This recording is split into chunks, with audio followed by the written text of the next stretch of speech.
Hey, Bob. OG. I don't think you remember you're an old man. I don't want to disgrace you right here. You get me? Don't call me on the dance floor. I'm the king of that shit. You're the king of them records. I'll give you that. But don't call me on the dance floor, man. That would be embarrassing for you. And I love you, OG. You feel me? Now still hot bills in Brazil. About a meal of ice grill. Make it hard to figure me. Live to be.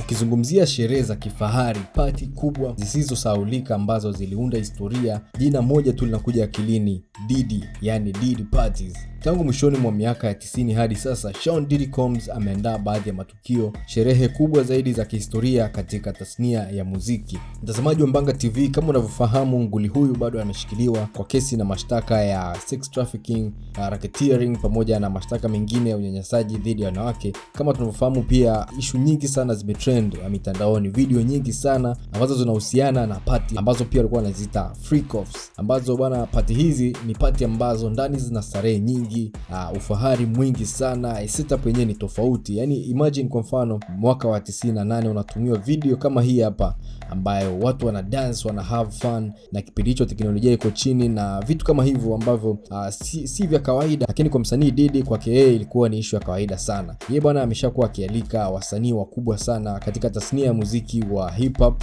akiwemo Jay-Z, Beyonce, Ashton Kutcher, Paris Hilton, Howard Stern, Kim Kardashian, Russell Brand, Mariah Carey, Leonardo DiCaprio, Jennifer Lopez, Russell Simmons, Usher na Megan Fox, Chris Brown, Rihanna na wasanii wengine wengi ambao wamekuwa wakiattend katika Diddy Party. Bwana, Mbanga TV imekuletea baadhi ya picha ambazo zimeonekana katika Diddy Party, na hizi ni picha ambazo wasanii wenyewe hawataki watu wazione. Vile vile pia watu wanaendelea kuvujisha picha nyingi sana, wanaendelea kutaja za ndani sana. Kwa hiyo usikae mbali na channel ya Mbanga TV. Usisahau kusubscribe kama ndo mara ya kwanza katika Mbanga TV ili uendelee kupata notification za updates kila siku hapa Mbanga TV. Pia unaweza kaacha comment yako hapo chini juu ya issue nzima ya Diddy. Je, ni jeuri ya pesa au ni utajiri ambao umekithiri? Pia kwa sasa hivi kama tunavyofahamu, watu wengi wanazungumzia juu ya wasanii ambao wameweza kuattend Diddy Party, ikiwemo wasanii wa Afrika kama Burna Boy, Diamond Platnumz, ambao Diamond Platnumz kesi yake ilikuwa kitofauti kwa sababu alienda kwa ajili ya issue za kimuziki, yani music business. Kwa hiyo hatuwezi tukajudge sana hiyo, lakini baada ya Burna Boy kutengeneza urafiki na P Diddy,